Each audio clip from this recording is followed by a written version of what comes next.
Nityanandam. Hi, this is Ma Nitya Oviananda. Thank you for watching again today. By the grace of Swamiji, I'm here to talk to you about Brahmacharya. Brahmacharya is the fifth vow of the Sannyas vows in the series I've been talking about the past several days. Brahmacharya literally means, Brahma means God or Brahma, and Charya means living. So Brahmacharya means actually living like God. Many people translate it as celibacy. And that's only one aspect of Brahmacharya.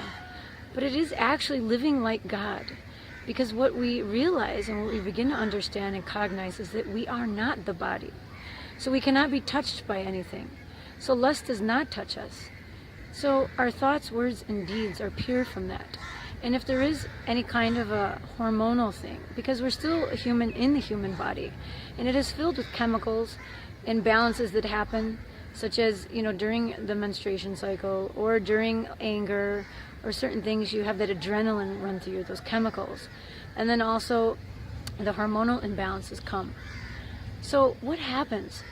That happens many times, and if it does, what we need then is will persistence. Swamiji says a brahmacharya must be strong, strengthen the nerves, and have that will persistence, and not be moved by any of the hormonal or chemical changes and fluctuations within the body.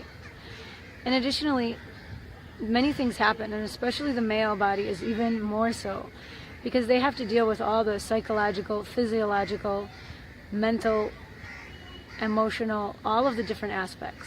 Whereas with women, it's mostly the psychological things that we have to deal with. So it takes strength and courage, and that's what it means to be a brahmacharya.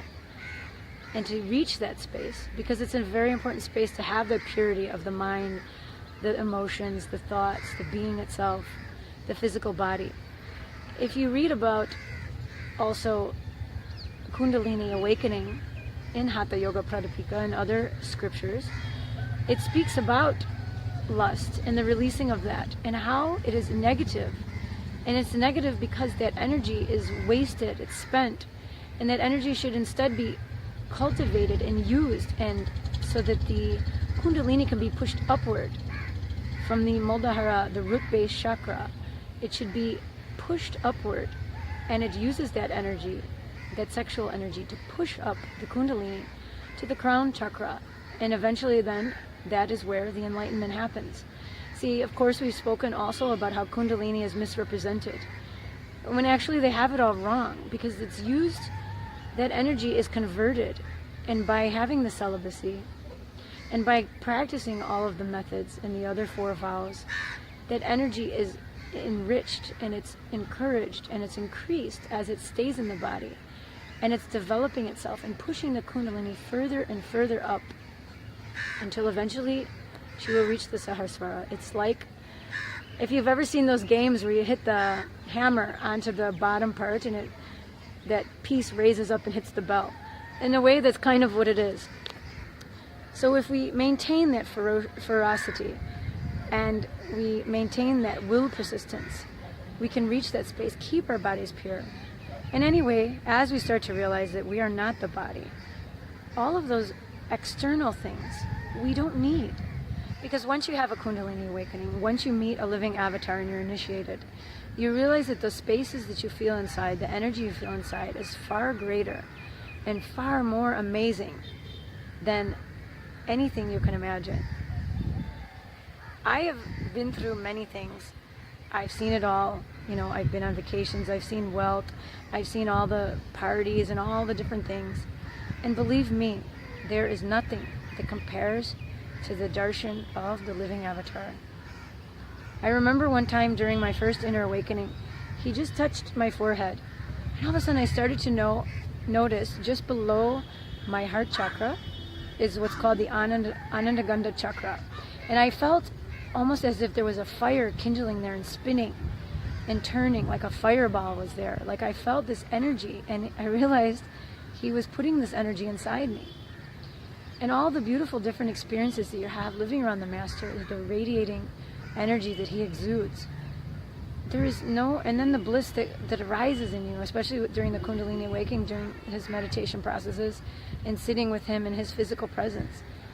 There's nothing like it. None of these outside world things can do anything for you. You're just going to be wanting more and more. That's why people are continuously wanting to make more money, wanting to have more girlfriends and boyfriends and marriages and whatever, because they're unfulfilled. They're trying to find that fulfillment inside, that connection with the source. That is what all of that is about. But once you meet the source himself, Sadashiva in human form, you don't need those things anymore. They just fall away. Those desires simply fall away. So consider these things. Brahmacharya is open. It is an open thing at the ashram. If you want to live an Adinavasi lifestyle, if you want to live in the space of enlightenment, you can come. You can take the next Sadashivatva program. Become an Adinavasi. Give your life for seeking. And then from there, you see what you want to do.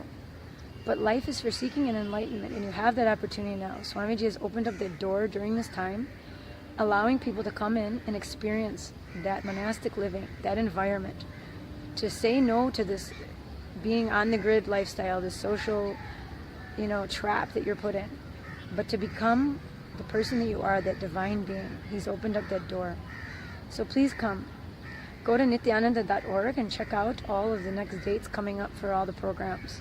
And you can go to innerawakening.org and also sign up for the next 3-week retreat with Swamiji.